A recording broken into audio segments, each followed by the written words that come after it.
Richard. Ouh, je suis là. Bon, alors, j'allais dire que vous étiez distrait, ça commence bien. Ouais, je suis parti. Oui, non, mais c'est ça, j'ai compris. Bon, on vous présente comment? Grand, blond, Oui. l'œil bleu, favori broussailleux. Oui. La barbe en plus maintenant? C'est nouveau maintenant. Oui, c'est nouveau, Oui. mais c'est pas pour nous. Non, parce que j'ai pas fait ça depuis ce matin quand même. Oh. Non, Il faut que je m'attends au pire. Hein. c'est Toujours aussi drôle. une sorte de laisser-aller. Étant donné que je ne travaille plus, et Je je me voulais fais pas toujours répondre à la engueuler. question. Si, je suis Tu dis toujours aussi drôle. Est-ce que je suis drôle? Je sais pas. C'est une bonne question, tiens. Il est drôle. Il est drôle, Ah, Véronique? ouais, Bon. Ah, je pense que tous les enfants qui sont là ont envie de vous poser des questions parce que alors, ça a fait l'unanimité. Pierre Richard. Alors, qui veut poser une question en premier? Tiens, Aude, voilà, tu lui passes le micro.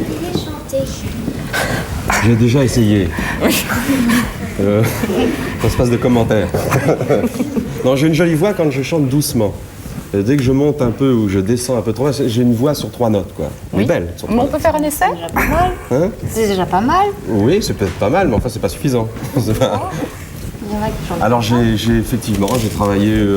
Il y a eu une époque des maisons de disques qui voulaient absolument me faire chanter. Ah, ça, on sait très vite. Et moi aussi d'ailleurs. Moi aussi. Non, mais quand ils ont commencé à me parler de tournée, ça me paraissait trop fastidieux. Il faut croire que j'avais pas ça dans la... Puis il y a beaucoup de comédiens qui chantent, ça suffit comme ça. Oui, Il enfin, faut laisser même ça aux chose. chanteurs d'abord. D'accord. Qu'est-ce qui veut poser une question encore à Pierre? Voilà. Tu me rappelles ton nom? Véronique. Véronique. Quand vous riez pour de vrai ou en faux? Voilà. Parce que là, je réponds de faux. Tu veux dire dans les films? Oui, dans le film. Oui, de toute façon, je ris très facilement.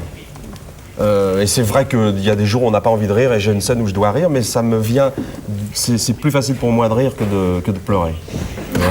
J'ai Une plus chance de mal pour nous. j'ai plus de mal de simuler des pleurs comme ça à la seconde près. Mais je peux y arriver aussi, mais alors là, il faut tout un contexte d'émotion, tandis que le rire, c'est plus spontané. Ça peut venir sur même la tête de mon partenaire ou la tête du metteur en scène, souvent. Qui m'aident quand je les regarde et qui font... Qui veut poser encore une question à Pierre? Voilà, Sophie. Tiens, on te passe le Je micro. veux savoir que vous apporte votre métier. Beaucoup d'argent. Je suis resté comme ça, là. C'est pas à moi, c'est pas à vous à répondre. Si je veux. Bon, si oui, non, c'est pas... c'est une réponse qui est valable, mais c'est quand même pas la première. Ça m'apporte... je veux te dire, si je faisais pas ça, je sais pas ce que je ferais. Alors, c'est ma vie, je sais pas ce que ça m'apporte. Ça m'apporte de rire, d'aimer la vie, parce que sinon, je serais complètement paumé, là. C'est tout, quoi. Toi, tu as une question à poser. Tiens, prends le micro. Voilà. Oh là. Comment vous est venu votre comique? Alors ça, je sais pas très bien. Je veux te dire, ça c'est... Mes parents voulaient pas que je fasse ça. Et tu pourras d'ailleurs, comme ça, les tiens fera peut-être attention. Ils voulaient pas que je fasse ça, mais dans certaines maisons, quand j'avais 10-12 ans, on me disait toujours, il faudrait que tu apprennes des petits poèmes pour le dessert. Et finalement, cette petite chose anodine est devenue très dangereuse pour les parents, qui voulaient surtout pas que je fasse ce métier, parce que à force de dire des poèmes, puis de plus en plus même tu vois, on m'a fait dire des Cyrano de Bergerac. Puis comme je voulais pas, on m'a dit si tu le dis, on t'offrira un costume. Alors je me suis retrouvé avec un costume et puis j'ai dû apprendre mon texte et puis finalement je me suis retrouvé dans la peau d'un acteur, c'est-à-dire qu'au dessert on allait m'habiller, puis ma mère disait mes amis ce soir vous aurez, alors, ça ressemblait déjà à une représentation. Puis moi j'étais derrière la porte, je commençais à dire ils ont l'air bons ce soir, toi petit à petit j'attrapais les trucs des... Et puis j'ai dit Cyrano de Bergerac et j'ai entendu des rires. Et faut croire qu'inconsciemment d'avoir entendu des rires dans la salle, enfin c'est-à-dire à table, les 15 convives qu'il pouvait y avoir, les 20, ça a créé comme en moi une envie de faire rire probablement.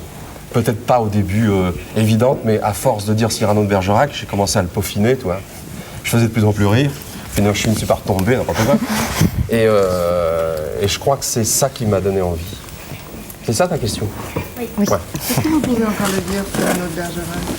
Oh non, alors, en plus j'ai une mémoire épouvantable, à part, c'est un peu court jeune homme, on pourrait dire bien des choses en somme, par exemple tenez, puis alors après, justement à partir de tenez, il n'y a plus rien. Billy, tu veux poser une question? Avez-vous déjà tourné des films dramatiques? J'ai pas tourné des films vraiment dramatiques, mais j'ai tourné des films qui étaient moins drôles. J'ai tourné un film que j'aimais bien qui s'appelait Un nuage entre les dents, qui n'est pas un film vraiment comique, tu vois, qui est pas non plus un film dramatique, mais où il y a beaucoup plus de gravité. Puis peut-être Le Jouet est un film qui fait rire parfois, mais qui est au fond assez cruel et assez grave. Tu l'as vu? C'est un film qui est pas dramatique, mais qui est un petit peu plus... Mais j'ai pas vraiment tourné de film dramatique. Barbara. Toi qui te fais rire ou tu es tout seul?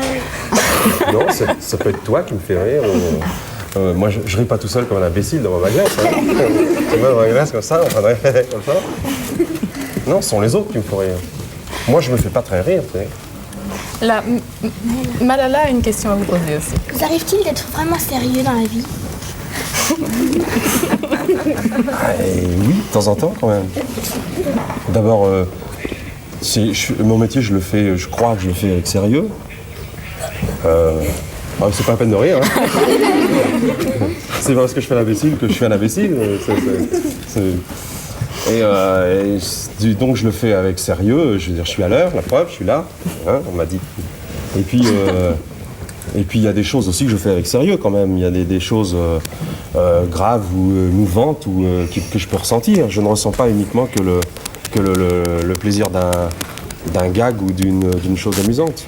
Élodie, je crois, veut vous poser une question aussi. Faites-vous des films différents des films comiques? Ça ressemble un petit peu à sa question, mais c'est pas tout à fait. Où je fais des films un peu différents. Je fais des films qui sont complètement, parfois des films de gag, comme Le Coup du parapluie. Et puis je fais des films justement un peu plus graves, comme le Jouet. Ou bien des films un peu plus d'une comédie, d'un humour un peu plus... C'est pas anglais, mais tu vois, d'un humour un peu plus subtil, je sais pas, comme Le Grand Blond avec les chaussures noires. Ça dépend de mes humeurs et puis de des circonstances. Là-bas. Comment vous faites pour devenir acteur? Comment on fait pour devenir acteur? Non, comment vous avez... Ah, moi, comment j'ai fait? Alors là, ça va commencer, c'est long là. J'ai donc été acteur pour la première fois devant mes parents. Et puis un jour, quand je leur ai dit que je voulais être acteur, ils ne voulaient plus du tout. Même que je passe au dessert, il n'était plus question de ça. Hein? Alors j'ai quitté la table et je suis parti.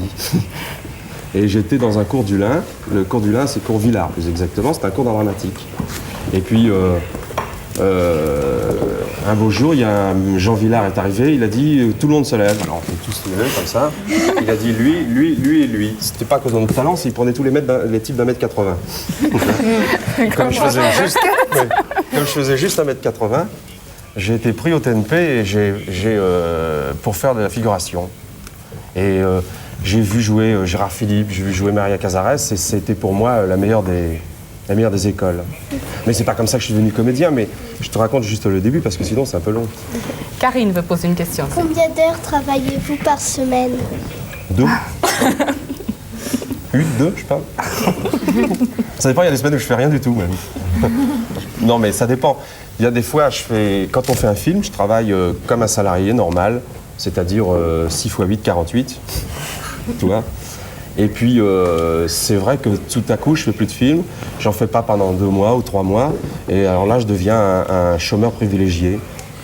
Ce qui est un peu contradictoire, mais c'est-à-dire que c'est vrai que pendant 2-3 mois, j'ai plus rien à faire. C'est un truc que je te recommande. Hein. Drôlement. Il y a Céline également, avec une question. Non, de côté. Elle est très distrait. Ça, il faut demander ça à mes amis. C'est épouvantable. Oui, je crois que je suis très distrait, c'est pour ça que j'en ai fait un film. Merci. Très marrant. Attends. Delphine. Avez-vous fait un autre métier? Ah, j'ai failli en faire pas mal. J'ai failli en faire, je veux dire que je les ai jamais fait. J'ai dans mes rêves. Non, mais j'ai vendu à un moment donné où j'étais vraiment dans le besoin, j'ai vendu des voitures. J'ai été vite viré parce que j'en vendais pas d'abord, parce que j'étais trop timide. Et en plus, j'y connais rien en mécanique. Ouais. Mais j'avais des velléités comme ça de les vendre. Et donc, j'ai tenu 3 mois. Aude a une question à poser là-bas. Et puis après, Combien Rémi. de temps avez-vous mis pour jouer Le Coup du parapluie? 3 mois et demi. Ça va vite? Pour 2 heures. Ah, tu veux dire que ça a été long? Non, il faut dire plutôt que ça a été C'était vite? Oui. Ben, tu sais, 3 mois et demi pour un film, c'est plutôt long. Hein. D'habitude, les films, c'est 8 semaines, 9 semaines. Rémi. Dès votre enfance, vous avez toujours eu envie d'être acteur? Non. Non, je te dis, c'est un peu inconscient. En dehors de mon problème de raconter mes poèmes à ma famille, après, c'est resté un peu dans le flou. Et puis un beau jour, j'ai fait l'école buissonnière. Une chose encore que je vous recommande, hein, puisque c'était tous autour de moi. J'ai fait l'école buissonnière et j'ai été voir un film de Danny Kaye.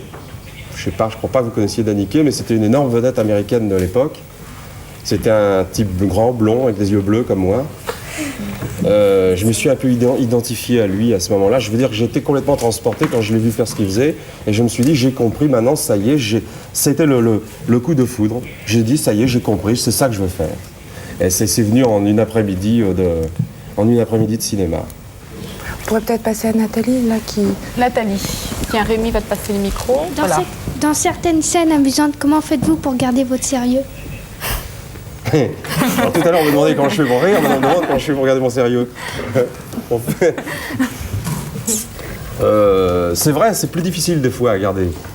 Peut-être plus au théâtre d'ailleurs, parce que tu sais qu'on ne rit jamais autant que là où on ne doit pas rire. C'est-à-dire dans les enterrements, j'ai beaucoup de mal. Sur une scène de théâtre, en classe quand il fallait pas rire, ou à l'armée quand... bon, c'est vrai que c'est dans les moments les plus serrés que moi personnellement, mais je crois que c'est un peu tout le monde a envie de rire. Alors au théâtre, c'est vrai que j'ai beaucoup de mal à garder mon sérieux. Il suffit d'un type qui bredouille, qui a un trou, puis je le vois à ses narines, tu vois, aussi. Ou d'un type qui a envie de rire aussi. On le voit, il fait ça, tu vois. Ça, c'est irrésistible. Alors il suffit que je vois un type qui a les narines qui s'élargissent et moi je suis parti aussi, tu vois. Alors c'est-à-dire que les miennes aussi font ça. Et puis alors on s'écarte comme ça tous les deux et on part. Tu vois. Alors c'est vrai que garder son sérieux c'est très difficile. Mais au cinéma c'est plus facile. Parce que justement on n'a pas la notion de danger. Au cinéma on peut recommencer. C'est la notion de danger qui donne des fous rires. Bien, on va vous poser une dernière question. On va donner la parole à une charmante petite fille, Elodie. Elodie. Pourquoi avez-vous préféré faire des films comiques? Que des films dramatiques? Oui. Je crois qu'on préfère pas vraiment, tu sais, si tu demandes à un peintre pourquoi il peint, il va dire, je sais pas, c'est ma main droite qui peint, je peins comme ça. Moi, je sais pas très bien, je sais pas un choix, c'est une question de nature. Moi, je voudrais vous poser une question. Ah, vous, la petite fille, d'ailleurs. Est-ce que vous aimez les enfants parce qu'ils vous aiment tellement? Oh, oui, j'aime les enfants. Non, parce qu'ils sont là et si vous aviez dit non. Non, mais si j'avais pas aimé les enfants, je serais pas là cet après-midi. En plus, je dirais, qu'est-ce que c'est, vraiment hein. Oui, j'aime les enfants, mais c'est pas parce que j'aime les enfants, je crois que c'est parce que j'en suis un peu à moi-même. Je sais pas si j'ai beaucoup vieilli, moi. Non. Non, je parle pas de physiquement. Je veux dire, Ça t'a permis. je veux dire que je suis toujours resté un peu irresponsable comme les enfants.